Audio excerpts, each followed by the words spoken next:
Very pumped to be joined by a guy who's climbed through the ranks his whole career, starting in the Null South with the Odessa Jackalopes, a former Madison Capital and Cedar Rapids Rough Rider, junior forward at UMass, and one of the top scorers in college hockey. Jack Musa. Moose, what's going on, brother? How you doing? Doing good. How about you? I'm good, man. I love the background, the Mullen Center right behind you. No more games at the Mullen Center this year. You guys are getting ready to take on Merrimack at TD Garden this weekend in the Hockey East semifinals, and it's been such a fun second half for UMass. I mean, it's been so cool being close to it and getting to watch it up close. But what's been the most fun part for you so far, just about this season? It's been a lot of hockey for you. Yeah, it's been a roller coaster of a season. We didn't start the way we wanted to in the first half, but I think we're like 13-2-1 right now in the second half, and that's been really fun winning a lot of games, and for the chance to play at the Garden now, it's super special. Something my class here has only been able to achieve once, so we're gonna go there and try to make the most of it. What's the week been like at practice? Is it light? Is it intense? What's the mood around the Mullen Center right now? Yeah, we're doing some pre-scout. We're keeping it light, but we're battling. We're getting ready. In the beginning of the week, we're going to be battling hard and kind of ease up going into the game Friday. It's been really fun to watch your line all season. You're on a line with Vaslav Nestrasil and Jack Galanek, two Clark Cup champions last year in Muskegon. Just curious for you as a junior, what it's been like having to adjust to playing with two freshmen that were so familiar with each other coming in. Yeah, I think for them, they've had a how do you put this? They've had to make the adjustment to college, so there were some growing pains in the beginning of the year, but I think they're moving full stride now, and they've adjusted so well, and it's so fun to play with two high skill, high tempo guys like they are. Is there one thing about each of them that you've noticed that like you love about their game? Vaclav, he's so twitchy. Like he'll just do random things at random times, just like twirl Mhm. the stick. Like won't really do anything, but it's yeah, that's just what he does. But then Galley, he's so good defensively. He snaps faceoffs back, and it's great to play with them. What do you remember about your freshman year and the transition you made from the USHL? Like, obviously, it's been, there were difficult moments for them at the point of the year because the team was so young. But can you just take me through like your initial month, 6 weeks when you stepped into UMass? Yeah, it was hard. Carv's a hard guy to play for, but he gets the most out of you, and it was definitely a lot more physical, a lot faster game than playing in the USHL. But once you kind of climb over that hill and you start getting the speed, you start playing physical. It's good.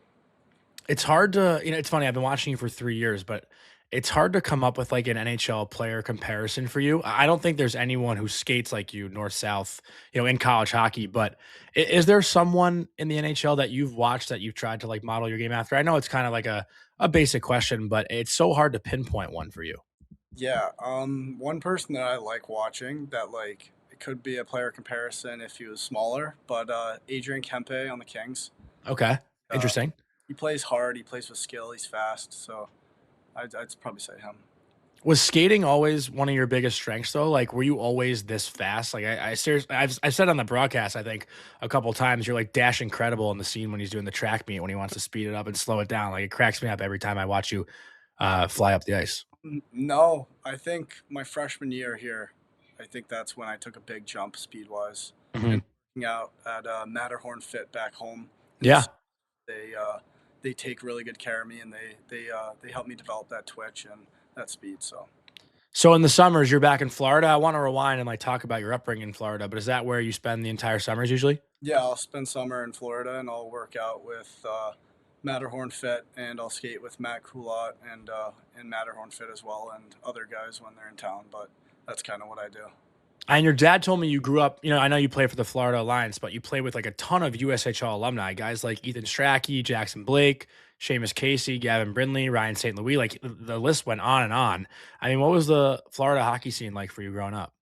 Yeah, our '03 team, we had a really good team. We had guys like Clint Levins, Riley Rosenthal, like you said. Like we had a lot of Strachey, all those guys. But we had a really good group. Like Jackson Blake, you also mentioned. Mhm. We had a really good group, and it's you don't think that coming out of Florida because it's not like a hockey hub of the U.S. But we had we had a really good group, and it's just grown so much over the past couple of years. Like that '04 team, the Florida Lions was stacked. You know, Brindley, Casey, Fowler. Like it's insane the guys that are coming out of Florida and making it now. So it's really good to see. And are you playing in that SoFlo 3-on-3 league in the summers too? You know, I am, but I haven't been able to make it out much. You know, Mhm. because when we go to UMass, we got to go to the summer in That's July, and right. starts kind of starts around there. But it's such a cool league and such an awesome place to be over in Boca. So going back to freshman year again, because you mentioned the summer workouts, like I remember that being the hardest, 6 to 8 weeks of my entire life. Like you kind of learn what it's like to actually put the work in the gym. And I don't know if you were necessarily experienced in that department prior to college. Not many kids really are, but that initial summer, like learning about your body and fitness and stuff, like I guess was that a tough adjustment, just as far as being in the gym goes? Yeah, that was super tough. We had Brendan Wickett at the time, our strength coach. He ended up taking a job after the summer, somewhere in the A. But he was hard. He was really hard on us. So that was a grueling 6 weeks that we had to go through, and we looked like bodybuilders at the end of it, Yeah. but it was tough. So I know you come from a hockey family. Your brother Joey, obviously, who played at Dartmouth and at UMass. Your brother Jason at Cedar Rapids, but your dad, also a legend, played on a line with him in the UMass alumni game.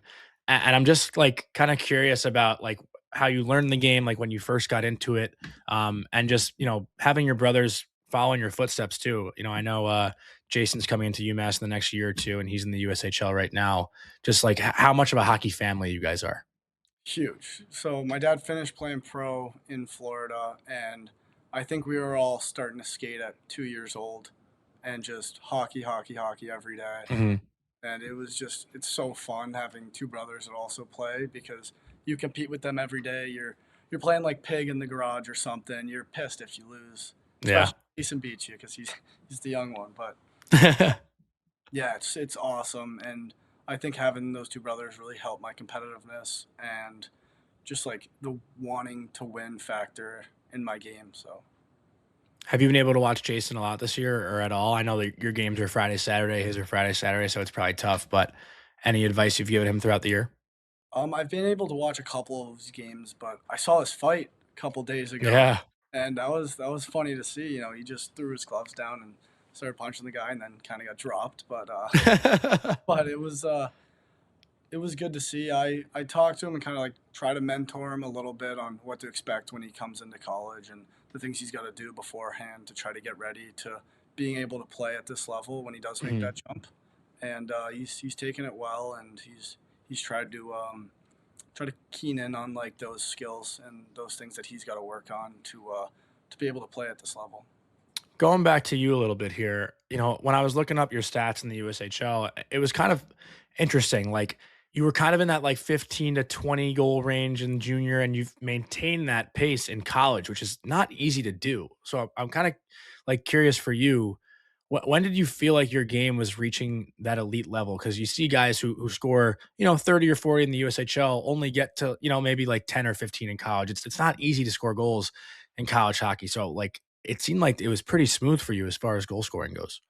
Yeah, I think it's the leaders and the older guys we had on the team when I was a freshman and sophomore. I think they've helped me so much by like talking to me and doing extra reps and extra stuff with me that have kind of helped me to keep up that pace. And now it's my turn to do the same for the younger guys on the team now, which I'm trying to do with all these freshmen.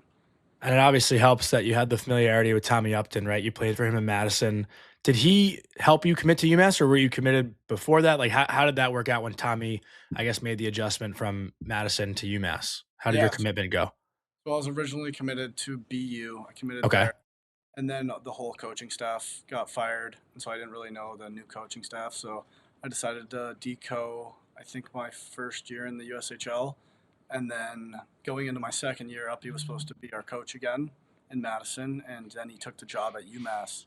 So after I decode, I was talking to other schools, and then when Uppy called me, and he's like, "This place is unbelievable. Mhm. I have so many family members in the Massachusetts area that at the end of the day, it was kind of a no-brainer to come here with Carv as the head coach, Uppy, who I have a great relationship with, and all my family members here. So that's when I made the decision, and so glad I did. Can you tell me more about your relationship with Tommy? I mean, he texted me and said that you always say he was so mean as a head coach and so much nicer as an assistant. Oh yeah, it's I wouldn't say night and day, but it's a lot different. As a head Uh, coach, he was scary. He was scary, you know. You didn't want to say the wrong thing or mess up too many times or you're hearing it from him. And now as assistant coach, he's just the guy's guy. Like he'll chat with us in the locker room. We'll just shoot for hours. It's awesome. is there one thing like about your game that he's maybe helped you specifically? If you could pinpoint, one area that Tommy's been a big part of your development. Yeah, I'd say my offensive ability. You know, we'll watch video one on one, me and him, after every weekend of games, and he'll like we'll just ask questions. Like we'll go through a certain thing, like a zone entry, and he'll say like, "Well, what can you do differently here?" And it'll kind of help me add more tools to my toolbox and try to see the ice a little differently and just play the game a little bit differently and get to the net and stuff like that. And as far as you as a person, what would you say has really come a long way over these last 3 years? Like, maybe in junior, I think we're all a little bit immature, and then we grew up in college. I'm still doing it a little bit, honestly. But, what would you say about yourself as a person that's really come along? I don't know if Carv would agree with me with this one, but I think I'm more vocal. That's like, Hmm. you know, Carv pushes you to get the most out of you, and all the meetings like he'll call on you. So it's a little nerve wracking in the moment, especially if you're a freshman, just to talk in front of the whole team. But I think I became a lot more vocal and a lot more of a vocal leader in a way, and just talking, not always in meetings, but like on the bench during games, during TV timeouts. I've kind of tried to talk more, and I think it's helped. What did you say in front of the team, if I can ask? I'm just curious.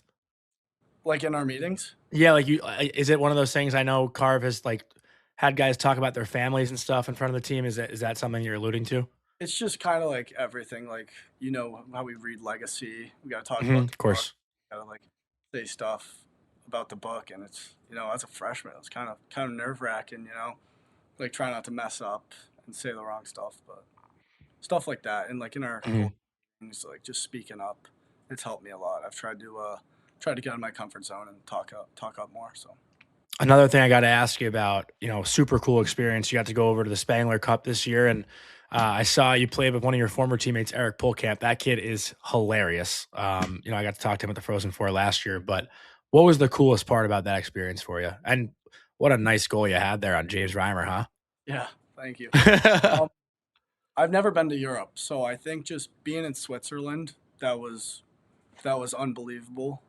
But also the fact that we found success and we made it to the championship game, that was also like a memory I'll never forget.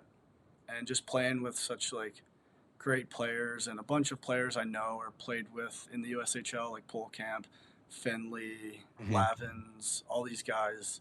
Like it was just really fun to kind of reconnect with them and you know do really well against a bunch of pros. Do you think that tournament gave you more, I guess, exposure, for lack of a better term? Do you feel like you're getting more attention from that tournament and just the year you're having this year? Yeah, I don't know if I like feel it, but I definitely think it probably helps me for my exposure, and it gave me confidence. Coming back to college because you're playing against pros, and then coming back to college, you're playing college games, and it gives you more confidence. So it definitely helped. I'd say. I know how intense it could be at UMass, but as these like last few weeks of the season, wind down, are you finding yourself taking it all in, enjoying it, and what you're about to experience? Obviously, an insane environment at TD Garden, and then hopefully an NCAA tournament run here. Yeah, I'm taking everything in. You never know when your last game or practice or even shift is going to be here, and so just try to squeeze the most out of everything we have at this school because it's been the best 3 years of my life, and I just can't wait to go to the Garden and hopefully make a run at this thing. All right. Well, appreciate the time, Jack. Good luck this weekend. Hopefully, we see you guys raise another Hockey East banner and get to see you in the tournament. Sounds good. Thank you so much.